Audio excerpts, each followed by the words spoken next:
So it is my absolute pleasure to introduce for the first time officially at a NYSCUS event this year's president of our executive committee, Phyllis Harrington, superintendent of the Oceanside Union Free School District. Phyllis.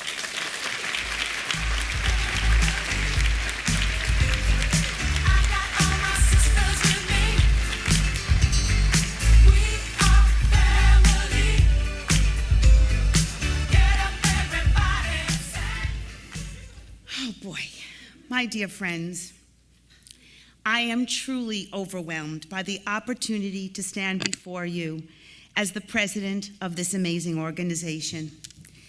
I promised myself that this year would not be focused on our immediate past, but to open this conference without acknowledging a few things would be impossible. Let's start by celebrating the fact that despite the unprecedented challenges that came our way daily, we did what we needed to in order to see that our students continue to learn in an environment designed to protect their health while simultaneously maintaining our primary goal, which is always focused around teaching and learning. Despite the sometimes bleak picture and endless curveballs thrown, we continually provided a sense of hope and optimism for our faculty and staff as we courageously plowed through the school year.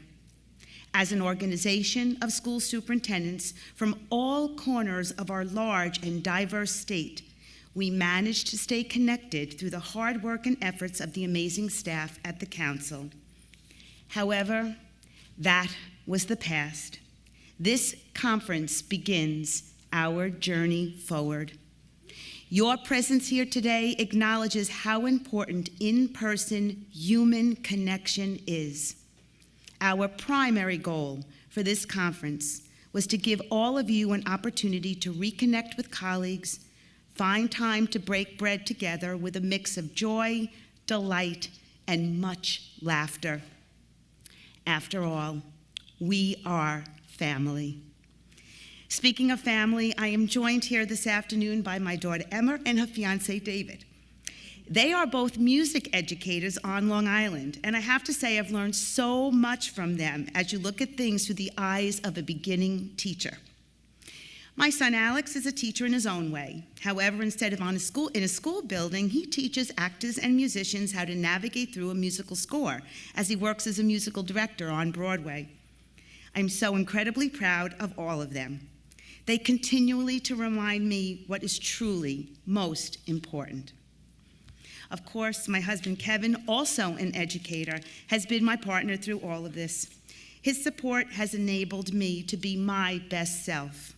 I love them all so very much, and I am extremely grateful for their unending support. When thinking about the theme for this fall conference, I knew I wanted to focus on the why. This past summer, I had an opportunity to meet with a group of future superintendents.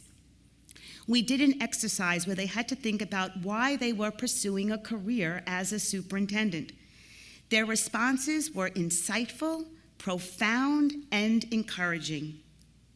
My hope for all of you is that by the time you leave here on Tuesday, that you are reminded of your why. Why did you choose to become a superintendent of schools? Be reminded of the true joy that being a school superintendent can bring.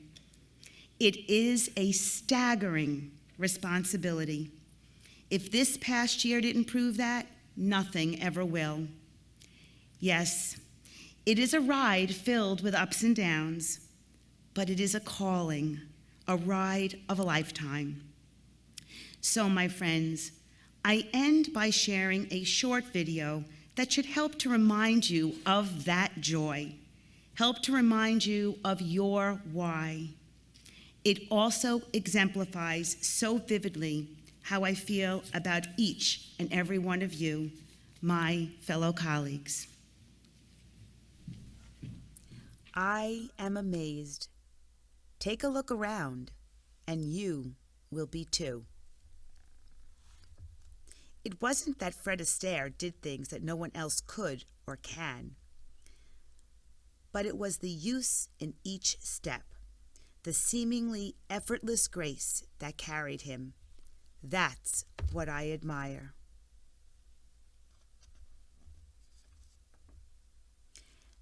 As one who stumbles over my own heart and mind every day, I am amazed and filled with admiration for those Astaire-like qualities that dance all around me.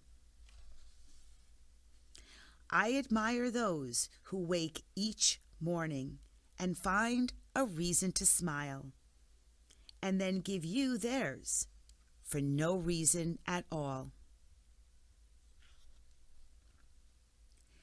I am amazed by those who show up, who reach out, and who look within. I admire those who say hello and goodbye with the same sincerity and sensitivity. I admire those who are afraid to take the journey, but still open the door. I admire those on the other side who let you in and offer you to stay. I admire those who touch without harm. I admire the fool who attempts what the intelligent are afraid to try. I admire the vulnerable hero, those unwilling to be victims, and the losers who play again and again just for fun. I admire those who plant, who nurture, who create, and grow. I admire the patient who take risks and the risk takers with patience. I am amazed by those who walk the daily high rope without looking down. I admire those who trust, and even more, those who give us reason to. I admire those who give direction without should-haves and supposed-tos. I admire the builders, and I am amazed by those who have the strength to rebuild. I admire the teachers who listen and the listeners who then teach. I am amazed by the resilience of the faithful, those who believe with no proof, and those who sing with no audience. I admire the strength of the honest and the courage of those willing to share their story.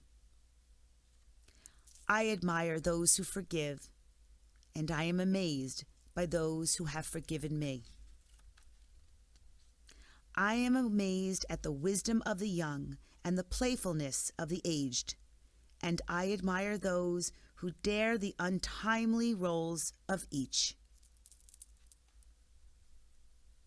I admire the loyal, the friend who sees the person and not the situation or the opportunity. I admire the helpful and bravery of those unafraid to ask for their assistance, each humbly knowing that the roles could be reversed at any given moment. I admire those who remember and remind and still have the drive to move ahead.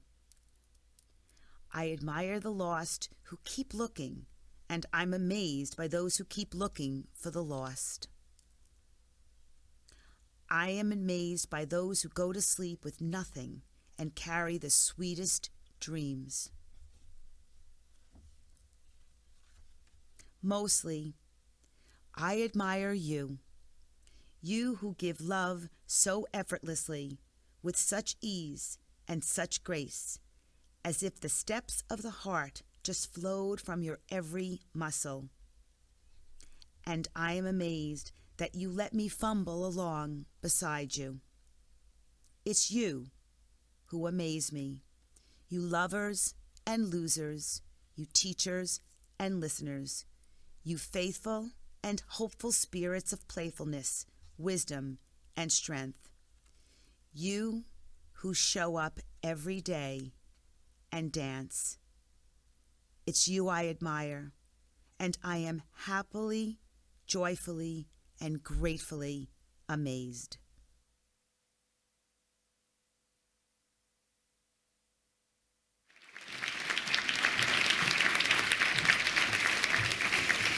Thank you all so much. I truly am so amazed. And I really thank those that sent pictures in and not knowing or having a clue what I was going to do with them. So that took a leap of faith, and I really do thank you.